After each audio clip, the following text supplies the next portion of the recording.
যে মুসলমানে ইচ্ছা করিয়া আরেক মুসলমানরে হত্যা করব সেই মুসলমানের জন্য হত্যাকারী মুসলমানের জন্য চিরস্থায়ী জাহান্নামে ঠিকানা হবে। কোরআনে কারীমের মধ্যে আল্লাহ রাব্বুল আলামিন ফরমান, মান কাতালা মুমিনাম মুতাআম্মিদান ফাজাযাউহু জাহান্নাম। ইচ্ছা করিয়া কোনো মুমিন মুসলমানে যদি আরেক মুসলমানরে হত্যা করে, শেষ বিচার দিবসে ফয়সালা পরবর্তী তার ঠিকানা হবে জাহান্নাম। সুতরাং কোনো মুসলমান মুসলমানকে তো মারতেই পারবে না, কোনো মুসলমান ও মুসলমানকেও মারতে পারবে না, কোনো অমুসলমানরাও মারার হক আপনার নাই, ইসলামে নাই। আমার বন্ধুগণ, আমরা আল্লাহর গুণাবলীর উপরে বিশ্বাস করছি। আমরা যেই সময় ঈমান আনছি সেই সময় পড়েছি আমানতু বিল্লাহি ওয়া মালাইকাতিহি ওয়া কুতুবিহি ওয়া রুসুলিহি ওয়াল ইয়াউমিল আখিরি ওয়াল কদরি খাইরিহি ওয়া শাররিহি মিনাল্লাহি তাআলা ওয়াল বা'সি বা'দাল মাউত। এই আমরা ইমানে মুফাসসলের মধ্যে যেগুলো স্বীকৃতি দিলাম, একটাও আমরা দেখছি না, সব না দেখা জিনিসের উপরে আমরা স্বীকৃতি দিলাম। আমরা প্রথমে কইলাম আমানতু বিল্লাহ, আমরা ঈমান আনলাম আল্লাহর উপরে, ওয়া মালাইকাতিহি এবং তার ফেরেশতাদের উপরে, ওয়া কুতুবিহি আসমানি কিতাবগুলোর উপরে, ওয়া রুসুলিহি এবং আল্লাহর প্রেরিত রসুল এবং রসুল পয়গম্বরগুলোর উপরে, ওয়াল ইয়াউমিল আখিরি কিয়ামতের দিবসের উপরে, কিয়ামতের বিচার দিবসের উপরে, ওয়াল কদরি খাইরিহি ওয়া শাররিহি মিনাল্লাহি তাআলা এবং আমাদের ভাগ্যের ভালো মন্দ আল্লাহর পক্ষ থেকে হয় তার উপরে, ওয়াল বা'সি বা'দাল মাউত আর মরার পরে আবার পুনর্বার জীবিত হয়ে আল্লাহর দরবারে উপস্থিত হওয়ার উপরে। এটা এই যেগুলোর উপরে আমরা বিশ্বাস স্থাপন করলাম, এগুলা কোনোটাই আমরা দেখছি না, এগুলো আখলের উপরে ভিত্তি করছে আর আমরা এগুলার উপরে বিশ্বাস করছি। এর লাগে আল্লাহ রাব্বুল আলামিনে আমরা না দেখিয়ে ঈমান আনছি বলি আমরা ঈমানের দাম বেশি। আল্লাহ রাব্বুল আলামিন ফরমায়েন, যালিকাল কিতাবু লা রাইবা ফীহি হুদাল লিল মুত্তাকিন আল্লাযীনা ইউমিনুনা বিল গায়ব। গোটা কোরআনের মধ্যে যা কিচ্ছু আছে সবগুলা খাজো লাগে মুমিনের, কারণ মুমিনরা ঈমান আনছে আল্লাহরে না দেখিয়া এবং আল্লাহর গুণাবলী না দেখিয়া এবং আল্লাহর পক্ষ থেকে আগত আসমানি বাণীগুলা না দেখিয়া, ফেরেশতাগুলোরে না দেখিয়া, কিয়ামতের দিবসরে না দেখিয়া। এর লাগিয়ে ও মুমিনের দাম আল্লাহর দরবারে সবচেয়ে বেশি। এখন আমরার বিশ্বাস অতটুকু আছে, কোনো যদি ভালো মন্দ আমার ভাগ্যের মধ্যে থাকে, এগুলা সব আল্লাহর পক্ষ থেকে আসে।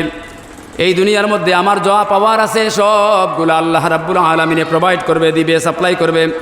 আর আল্লাহ রাব্বুল আলামিনের দরবারে যত বড় রোগে আমি আক্রান্ত হই না কেন, সমস্ত রোগের শিফার ব্যবস্থা আল্লাহর দরবারে আছে। সেই বিশ্বাসও আমরা আল্লাহর প্রতি আছে।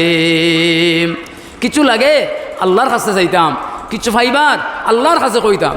আল্লাহর নবী সাল্লাল্লাহু আলাইহি ওয়াসাল্লাম ফরমায়েন, তোমরা যখন কিচ্ছু চাও আল্লাহর কাছে কও, ইজা সাআলতা ফাসআলিল্লাহ, তোমরা যখন কিচ্ছু চাও আল্লাহর কাছে কও। ওয়া ইজা ইসতাআনতা ফাসতাইন বিল্লাহ, যখন সাহায্যের প্রয়োজন পড়ে আল্লাহর দরবারে তোমরা সাহায্যের হাত বাড়াও। এই জন্য আমরা প্রত্যেক দিন নামাজের মধ্যে লাগিয়া প্রত্যেক রাকাতের প্রথমেও আমরা সূরা ফাতিহা পড়ি নাই? সূরা ফাতিহার মধ্যে আমরা কই, ইয়্যাকা না'বুদু ওয়া ইয়্যাকা নাস্তাঈন, হে আল্লাহ আমি শুধুমাত্র কেবলমাত্র তোমার ইবাদত করি, আর আল্লাহ শুধুমাত্র কেবলমাত্র তোমার কাছে সাহায্য চাই। এখন একজন মানুষের বিয়া শাদী করলো, 5-7 বছর গেল গিয়া, কোনো আওলাদের মুখ দেখে না। এখন এই লোকটায় আল্লাহর কাছে কয় না, আল্লাহর কাছে কায় মনুবাক্যে রাত্রিবেলা উঠিয়া নমাজ পড়িয়া জিকির আজকার করিয়া 12 তাসবিহ করিয়া আল্লাহর কাছে যদি কয়, আল্লাহ রাব্বুল আলামিন অপেক্ষা করিয়া থাকে বন্দায় কইতো, কোয়ার লগে লগে আল্লাহ রাব্বুল আলামিনে কবুল করিলা, এখন সুবহানাল্লাহ। কিন্তু বন্দায় আল্লাহর কাছে কয় না, বন্দায় দুনিয়ার কোনো সাহায্য বাকি রাখে না, কিন্তু আল্লাহর দরবার কয় না। সন্তান দেওয়ার মালিক আল্লাহ, না দেওয়ার মালিকও আল্লাহ, বেশিও দে আল্লাহ, একবারে দে না, সেই ক্ষমতাও আল্লাহর। আল্লাহ রাব্বুল আলামিন ফরমায়েন, ইয়াহাবু লিমান ইয়াশাউ ইনাসা, আল্লাহ পাক যাকে চায় ছেলে সন্তান দেয়। ওয়া ইয়াহাবু লিমান ইয়াশাউ যুকুর, আল্লাহ রাব্বুল আলামিন যাকে চায় মেয়ে সন্তান দান করে। আও ইউযাউযুহুম যুকুরানা ওয়া ইনাসা, আল্লাহ পাক যাকে চায় মেয়ে সন্তানও দেয়, ছেলে সন্তানও দেয়। ওয়া ইয়াজআলু মান ইয়াশাউ আকিমা, আল্লাহ রাব্বুল আলামিন যাকে চায় ছেলেও দেয় না, মেয়েও দেয় না, নিঃসন্তান বানাইয়া তার স্ত্রীরে বন্দা বানাইয়া আল্লাহ দুনিয়ায় রাখে। ইন্নাল্লাহা আলা কুল্লি শাইইন কাদির। দেওয়া নেওয়ার ব্যাপারে সর্বময় ক্ষমতা আল্লাহর। এখন আমরা যদি এই জায়গাত আল্লাহরে না কইয়া হওয়ার জিনিস পাইতাম, আল্লাহর কাছে না কইয়া যদি আমরা দুনিয়ার আন্দু জায়গাত যেগুলো জায়গাত চাইলে পড়ে দিতেও পারতো না, আমার ইমানের ক্ষত রইব, এগুলা জায়গাত যদি আমরা হই, তাহলে এটা আল্লাহর সিফাতের সঙ্গে আমরা শিরক করলাম। মাত বুঝলেন আপনারা? মাত বুঝলেন? এর লাগি আমার বন্ধুগণ, আল্লাহর জাতের সঙ্গেও শরিক না, সিফাতের সঙ্গেও শরিক না। আর আরেকটা হইল কি শিরকে আসগর, ছোট শিরিক, যেটা এই দুনিয়ার যত আমল করি আমরা, সমস্ত আমল আল্লাহরে রাজি আর খুশ করার লাইগা করি। কিন্তু আপনার বাড়িত বেয়াই নাইছেন, বেয়াই আইছেন, আপনি নমাজ পড়েন না, কিন্তু আজকে বেয়াইরে খুশ করার লাইগা যদি এক ওয়াক্ত নমাজও যায়, বেয়াইর লগইয়া না গেলে হয় না। কিন্তু আজকের দিন আল্লাহরে রাজি আর খুশ না করিয়া বেয়াইরে রাজি খুশ করার লাইগা যদি নমাজ পড়েন, তাহলে এই নমাজটা আল্লাহর ইবাদত হবে না, বরং আরেক মানুষ খুশ করার লাইগা ইবাদত হবে, তাও কিন্তু শিরকের নামান্তর। দুনিয়ার কোনো মানুষরা দেখাইবার লাগিয়া যে কোনো ধরনের কোনো আমল যদি আপনি করেন, যেটা কিন্তু আল্লাহর জন্য করা হয়, এর লাগি আল্লাহ রাব্বুল আলামিন ফরমান, কুল, তোমরা বলো, ইন্না সলাতি, আমার নিশ্চয়ই আমার নামাজ, ওয়া নুসুকি, আমার কুরবানি, ওয়া মাহিয়ায়া, আমার হায়াত, ওয়া মামাতি, আমার মওত, লিল্লাহি রাব্বিল আলামিন, আল্লাহর জন্য যিনি সমস্ত জগতের মালিক। তো আমরা ওরা স্বীকৃতি দিতাম, আমার নামাজ, আমার কুরবানি, আমার হায়াত, আমার মওত, এভরিথিং, সব কিছু আমার আল্লাহর জন্য। এটা অন্য কোনো মানুষের খুশি করার লাইগা না। আমার বন্ধুগণ, কোনো ইবাদত যদি মানুষের দেখাইবার লাইগা করা হয়, সেই ইবাদতটা শিরক হয়ে যায়। এছাড়া কোনো কর্ম যদি এমন হয় শরীয়তের মধ্যে তার উদ্ধৃতি নাই, কিন্তু আপনি মন গড়া যদি কোনো একটা বিষয় শরীয়তের লেগে জোড়া লাগাইন, আপনার বাইকর লোকে জোড়া লাগাইন, তাহলে তাও শিরক হবে। যেমন আপনি গাড়ি লইয়া যাইতরা, ওই রাস্তায় যাওয়ার বেলায় গাড়ির সামনে দিয়া ক্রস করে লাইছে একটা বিলাইয়ে, একটা বিল্লি মেকুরে, যাওয়ার পরে আপনি গাড়ি থামাইলা, আপনি ব্রেক করলা, থামাইলা, আর গ্লাসের মধ্যে এইভাবে ক্রস টানিলা, ক্রস দিলাম। ক্রস মার্কিং দেওয়ার কারণে কি আপনার বিলাই যাওয়ার বুড়াইটা খাটি গেল নাকি? এটা তো কিন্তু শরীয়তের কোনো হুকুম নাই। শরীয়তের হুকুমরে লঙ্ঘন করিয়া আপনি মন গড়া একটা বিষয়ের জারি করলা আপনার ভাগ্যের ক্ষেত্রে। সুতরাং এই জাতীয় কর্মটাই হইল শিরকের নামান্তর। আল্লাহ রাব্বুল আলামিন ফরমায়েন, হে নবী মুহাম্মদ সাল্লাল্লাহু আলাইহি ওয়াসাল্লাম, আমি শিরকের ক্ষেত্রে কাউকে ছাড় দেই না। ওয়ালাকাদ উহিয়া ইলাইকা ওয়া ইলাল্লাযীনা মিন ক্বাবলিক লাইন আশরাকতা লায়াহবাতান্না আমালুক ওয়ালাতাকুনান্না মিনাল খাসিরিন। আল্লাহ রাব্বুল আলামিন বলেন, হে নবী মুহাম্মদ সাল্লাল্লাহু আলাইহি ওয়াসাল্লাম, আপনার প্রতি আসমান থেকে ওহী আসতেছে, আর আপনার আগর যারা এই দুনিয়ার জমিনে নবী রাসূলরা আইছিলেন তাদের প্রতি ওই ওহীটা আইছিল যে যে কেউ যদি শিরিক করে আল্লাহর শানে, তাহলে আমি আল্লাহ তাদের জীবনের আমলগুলাকে ধ্বংস করে দেই। শিরক আল্লাহ মাফ করে দেন, শিরকি গুনাহ আল্লাহ মাফ করে দেন। কারণ আমলের মধ্যে যদি সামান্য শিরক থাকে আর কিয়ামতের দিন আল্লাহর দরবারে গিয়ে উপস্থিত হয়, উহুদ পাহাড় সম পরিমাণ আমল লইয়া যায়, আর শিরক যদি মিশ্রিত আমল থাকে, তাহলে সেই আমলগুলা আপনারে আমারে কোনো অবস্থায় আল্লাহর দরবার থেকে বাঁচাইতো না। ওই শিরকের কারণে এই মানুষটার জাহান্নামেটাই হবে। আল্লাহ রাব্বুল আলামিন ফরমান, ইন্নাল্লাহা লা ইয়াগফিরু আন ইউশরাকা বিহি ওয়া ইয়াগফিরু মা দুনা যালিকা লিমান ইয়াশা। আল্লাহ রাব্বুল আলামিন বন্দার শিরিকরে মাফ করে দেয় না। শিরিক ছাড়া অন্যান্য যত গুনাহ আছে, ছোট গুনাহ, এগুলারে আল্লাহ চাইলে মাফ করে দিতে পারে, কিন্তু শিরক গুনাহরে আল্লাহ মাফ করে দেয় না। অন্য আয়াতের মধ্যে আল্লাহ রাব্বুল আলামিন ফরমান, ওয়ামান ইউশরিক বিল্লাহি ফাকাদ হারামাল্লাহু আলাইহিল জান্নাহ। যে বাজারা শিরক কর্ম করবে, শিরক জাতীয় গুনাহ করবে, তাদের জন্য আল্লাহ রাব্বুল আলামিন বলেন, আমার জান্নাত হারাম ঘোষণা করলাম। মাত বুঝলেন আপনারা? যারা শিরক জনিত গুনাহ করব তার লাগা আল্লাহর জান্নাত হারাম। এর লাগি আমার বন্ধুগণ, কোরআনে কারীমের মধ্যে একটা সূরা আছে, সূরাটার নাম হইল সূরাতুল লুকমান। লুকমান আলাইহিস সালাম আল্লাহর এক ওলি, আল্লাহর যুগ শ্রেষ্ঠ এক ওলি, আল্লাহর এক মাহবুব মানুষ। তান ছোট্ট ছেলেরে আল্লাহর বিষয়ে কতগুলা নসিহত করছিলাম। এর মধ্যে প্রথম নসিহত হইল, ইয়া বুনাইয়া লা তুশরিক বিল্লাহ, হে আমার আদরের ছেলে, হে আমার বৎস, লা তুশরিক বিল্লাহ, আল্লাহর সঙ্গে কাউকে তোমরা শরিক করিও না, আল্লাহর লগে শরিক করিও না। ইন্না শিরকা লা যুলমুন আযীম, নিশ্চয় শিরক মস্ত বড় অপরাধ। তার নিজের ছোট্ট সন্তানরা তাই নসিহত কররা। আল্লাহ রাব্বুল আলামিনের বড় পছন্দ হইল হযরতে লুকমানের ওই নসিহত, আল্লাহর দরবারে বড় পছন্দ হইল। আল্লাহ রাব্বুল আলামিনে জানাইয়া দিলা, ওয়া লুকমান, তোমার ছেলের মুখের ভাষা ফুটার সঙ্গে সঙ্গে তুমি অন্য কোনো শিক্ষা তোমার ছেলেরে না দিয়া তোমার ছেলেরে আমি আল্লাহর সঙ্গে পরিচয় করাইয়া দিতে আমি আল্লাহ খুশি হয়ে গেলাম। এখন আমি আল্লাহর দায়িত্ব হয়ে গেল লুকমান, তোমার সন্তান রে তোমার সঙ্গে পরিচয় করাই দেওয়া। সুবহানাল্লাহ। এর লাগি এই জাতীয় বিষয়গুলোর শিক্ষা আমরা বাচ্চারা ছোটোবেলায় দিতাম, শিরক থেকে বাঁচত। যদি আপনি অনেক অনেক নেকি কাম করেন, নেকির কাজ করেন, কিন্তু শিরক থাকে আপনার আমলের মধ্যে, সব নেকি বেকার। আল্লাহ রাব্বুল আলামিন ফরমায়েন, ওয়াকাদিমনা ইলা মা আমিলু মিন আমালিন ফাজআলনাহু হাবাআম মানসুরা। কিয়ামতের দিন শিরকযুক্ত আমল লইয়া যদি আমি আল্লাহর দরবারে খিওয়াই, তাহলে তার এই আমলের হিসাব হইতো না, আমি দুলার মতো এগুলার উড়াই ফেলাই দেব। আমার বন্ধুগণ, আল্লাহ আল্লাহ আল্লাহ রাব্বুল আলামিন পাকে কালামের মধ্যে ফরমায়েন, আল্লাযীনা আমানু ওয়া লাম ইয়ালবিসু ঈমানাহুম বিযুলমিন ফাউলাইকা লাহুমুল আমন। আল্লাহ রাব্বুল আলামিন ফরমায়েন, খারারে আল্লাহ জান্নাত দিব। দেখো খেয়াল করো, আল্লাহ রাব্বুল আলামিন ফরমায়েন, খারারে আল্লাহ জান্নাত দিব। আল্লাহ ফরমাইতরাম, ইন আল্লাযীনা আমানু, যারা ঈমান আনবো, সঠিকভাবে যারা ঈমান আনবো, ওয়ালাম ইয়ালবিসু ঈমানাহুম বিযুলমিন, এবং তাদের ঈমানের সঙ্গে কোনো জুলুম মিশ্রিত হবে না। মানে তার ঈমানের সঙ্গে কোনো জুলুম মানে শিরক মিশ্রিত থাকবে না। আল্লাহ রাব্বুল আলামিন ফরমায়েন, ফাউলাইকা লাহুমুল আমনু, ওদের জন্য জান্নাতের বাসস্থান, আরামদায়ক জান্নাতের বাসস্থান ওদের জন্যই থাকবে। সুতরাং আমরা দেখতাম দুনিয়ার যত আমল করতাম, শিরকযুক্ত আমল থেকে আমরা বাঁচতাম।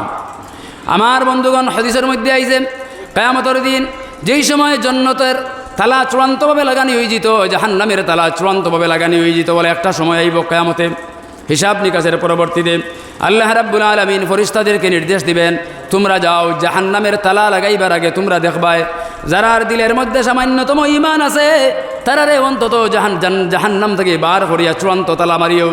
কিন্তু মান কানা ফি কলবিহি মিসকালা যাররাতিন মিন শিরক, যাদের অন্তঃকরণের ভিতরে শস্যের দানা সমপরিমাণ শিরক আছে, তারা জাহান্নামে, ওদেরকে বের করো না। মাত বুঝলেন? এর লাগে শিরক বড় মারাত্মক অপরাধ। তো আমি যে 7টার কথা কইছিলাম, সাহেব হল খেয়াল করে কোয়া যে 7টা জিনিসের কথা কইলাম, এর মধ্যে ওয়ান অফ দেম, প্রথমটা একটা, এই 7টার একটা হইল আশিরকু বিল্লাহ। 2 নম্বর, এই শিরক থেকে আমরা বাঁচতাম। আমার মাত আপনারা বুঝলানি পুরা? জি। তো শিরক থেকে আমরা বাঁচতাম, চূড়ান্তভাবে বাঁচতাম, ভালোভাবে বাঁচতাম, সজাগ থাকতাম এই ক্ষেত্রে।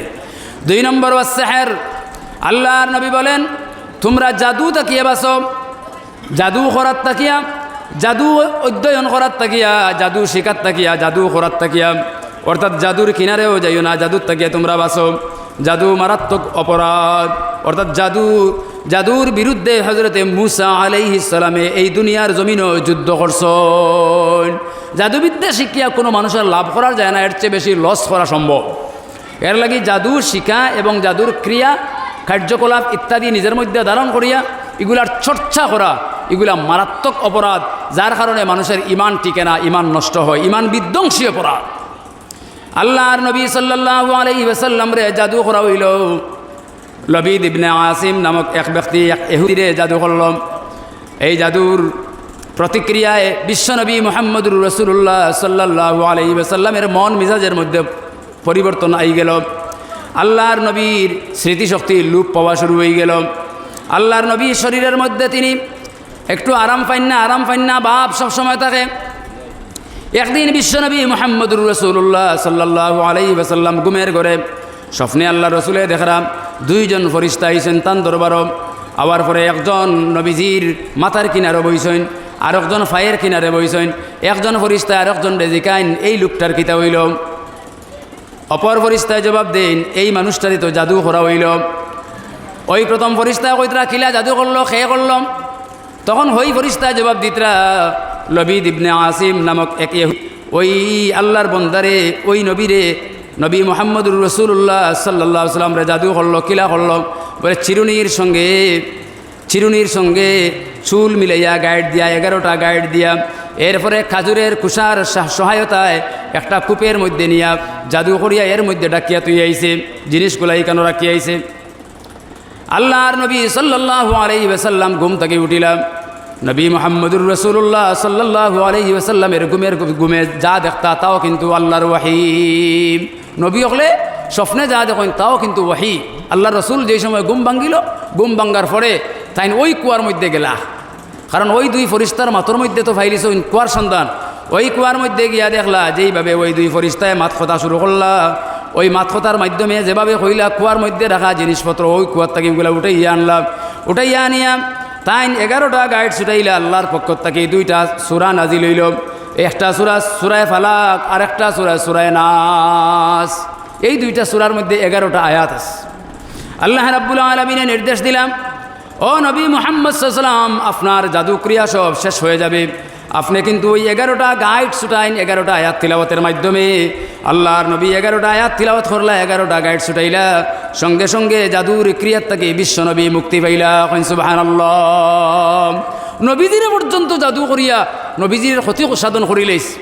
গতিকে আল্লাহর রসুল হযরত আয়েশা ফরমায় আল্লাহর রসুলের ইন্তেকাল পর্যন্ত সেই জাদুর প্রতিক্রিয়া, আল্লাহ রসুলের দেহের মধ্যে যেই জাদুর কারণে শরীরের মধ্যে যেই অবচেতন অবস্থা সৃষ্টি হয়েছিল এটা কিন্তু মৃত্যু সময় পর্যন্ত আছে। এর লাগি জাদু এই দুনিয়ার জমিনে অত্যন্ত ভয়াবহ জিনিস, আর এটা ইমান বিধ্বংসী জিনিস। এখন যদি আপনারা কেউ জাদু করে আপনারে জাদুর থাকি আপনি বাঁচাই থাকিলা, এটার তদবির শরীয়তের মধ্যে আছে। আল্লাহ রাব্বুল আলামিনে নবীজির প্রতি জাদু করার কারণে যেই 2টা সূরা আল্লাহ নাজিল করিয়া দিল, যেই 2টা সূরা তিলাওয়াতের মাধ্যমে বিশ্ব নবীর জাদুর থেকে নবীজি মুক্তি পাইলা। কোনো মুমিন মুসলমান যদি কিয়ামত পর্যন্ত জাদুর দ্বারা আক্রান্ত হয়ে থাকে, ওই 2টা সূরা যদি প্রত্যেক দিনে এশার নামাজ পড়ে ঘুমাইবার আগে যদি পড়িয়া নিজের শরীরের মধ্যে ফু দিয়া ঘুমায়, তাহলে কোনো দিন কোনো জাদু এই মানুষের শরীরের মধ্যে আসর করবে না। সুবহানাল্লাহ। এর লাগে জাদুর থেকে আমরা বাঁচতে পারবো। তাছাড়া আরও অনেকগুলা তদবির আছে, যেমন আপনি প্রত্যেক দিন এশার নামাজ পড়িয়া ঘুমাইবার আগে আপনি আয়াতুল কুরসি পড়িয়া আপনি ফুক দিয়া ঘুমাইন। আয়াতুল কুরসি পড়েন, সূরা কাফিরুন পড়েন, কুলিয়া পড়েন, কুল হুয়াল্লাহ পড়েন, ফালাক পড়েন আর নাস পড়েন, পড়িয়া আপনি ঘুমাইন। আয়াতুল কুরসি পড়িয়া যেই মানুষটা ঘুমায় ফজর পর্যন্ত তার কোনো সম্পত্তি স্থাবর বিষয় সম্পত্তি, তার কোনো ধনদৌলত, তার কোনো মাল ক্ষতিগ্রস্ত হইত নাই। সবগুলার জন্য আল্লাহর পক্ষ থেকেই ফেরেশতাগুলোরে আল্লাহ ফারাদার নিযুক্তি দিব। এর লাগি আপনি আয়াতুল কুরসি পড়িয়া আসার নামাজের পড়ে আপনি ঘুমায়।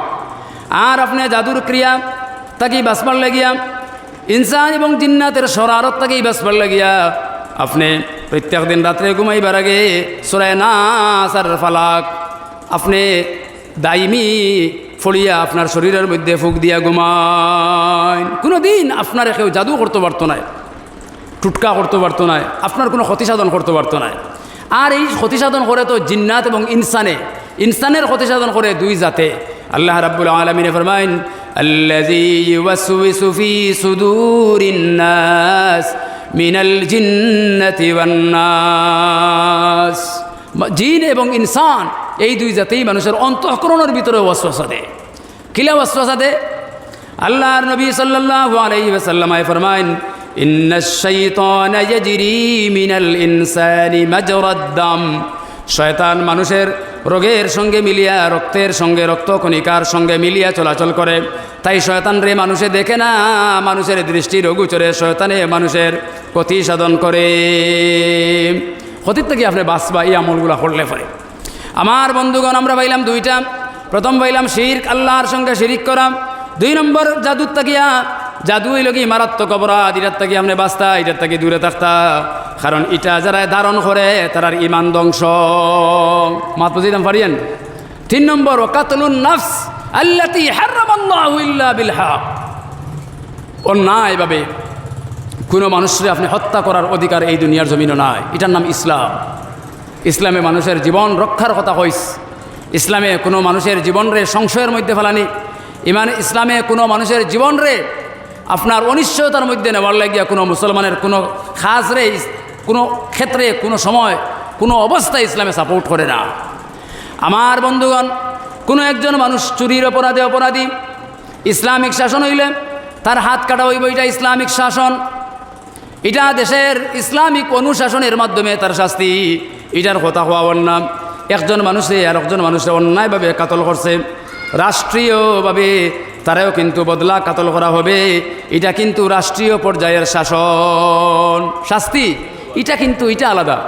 কিন্তু আপনার কাছে অপরাধী কেউ সাব্যস্ত হয়েছে, পার্সোনালি ইন্ডিভিজুয়ালি আপনি আরেকজন মানুষরে এমনভাবে অ্যাটেম্প নিলা তারে হত্যা করে লইলা, অথবা অ্যাটেম্প টু মার্ডার, হত্যা করার মতো আপনি অবস্থানে গেলা গিয়া, ইসলাম এটারে পূর্ণ মাত্রায় নিষিদ্ধ ঘোষণা করা হয়েছে। আপনি একজন মানুষের জীবন নষ্ট করার কোনো হক আপনার হাতে কেউ দিছে না, ইসলামে কোনো সময়ও দিছে না।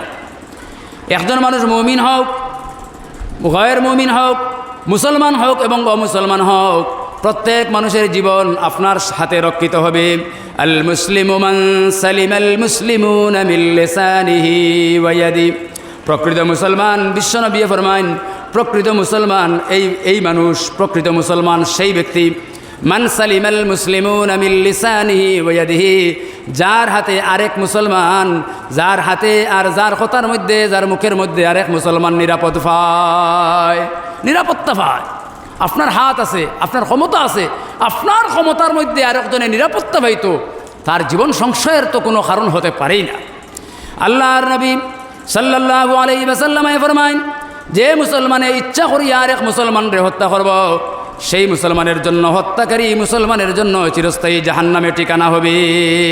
কোরআনে কারীমের মধ্যে আল্লাহ রাব্বুল আলামিন ফরমায়, মান কাতালা মুমিনাম মুতাআম্মিদান ফাজাযাউহু জাহান্নাম। ইচ্ছা করিয়া কোনো মুমিন মুসলমানে যদি আরেক মুসলমানরে হত্যা করে, শেষ বিচার দিবসে ফয়সালা পরবর্তী তার ঠিকানা হবে জাহান্নাম।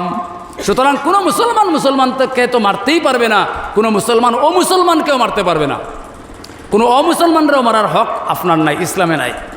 আল্লাহ রাব্বুল আলামিন ফরমায়েন, মিন আজলি যালিক কাতাবনা আলা বনি ইসরাঈল আন্নাহু মান কাতালা নাফসান বিগাইরি নাফসিন আও ফাসাদিন ফিল আরদি ফাকান্নামা কাতালান নাস জামিআ। আল্লাহ রাব্বুল আলামিন ফরমায়েন, মান কাতালা নাফসান বিগাইরি নাফসিন আও ফাসাদিন ফিল আরদ, কোনো কারণ ছাড়া যদি কোনো মুমিন মুসলমানে পৃথিবীর যে কোনো জাতিগোষ্ঠীর যে কোনো মানুষকে যদি হত্যা করে, আর তার মাধ্যমে যদি এই দুনিয়ার মধ্যে ফসাদ বর্পা হয়, পরিবেশ যদি নষ্ট হয়, সে একজন মানুষকে মারে নাই, সে যেন গোটা পৃথিবীর বিশ্ব মানবতাকে হত্যা করেছে। একজন মানুষরে আপনি হত্যা করছেন, ইসলামে কর গোটা পৃথিবীর মানুষের হত্যার সমান, এত বড় মারাত্মক অপরাধ। এছাড়া এটা তো হইল কি একজনে আরেকজনরা মারার পারমিশন শরীয়তে দিছেই না, বরং আপনি রক্ষা করেন।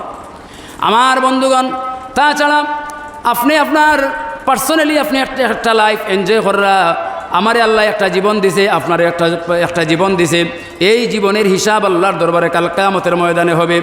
আপনি যদি এক সময় চূড়ান্ত অবসাদে গিয়া, অভিমান করিয়া, গুচ্ছা করিয়া, রাগ করিয়া, চিন্তিত হইয়া, দ্বিধা বিভক্ত হইয়া আপনি যদি মনে করেন না এই দুনিয়ায় বাঁচা আমার লাইগা আর কোনো ভালো নাই, তাই যদি আপনি নিজে সুইসাইড করেন, আত্মহত্যা করেন, আল্লাহর রাসূল সাল্লাল্লাহু আলাইহি ওয়াসাল্লাম ফরমায়েন, আত্মহত্যা করারও অধিকার আপনার কাছে নাই। আপনি আপনারে হত্যা করবা তারও অধিকার শরীয়তে আপনারে দিছে না।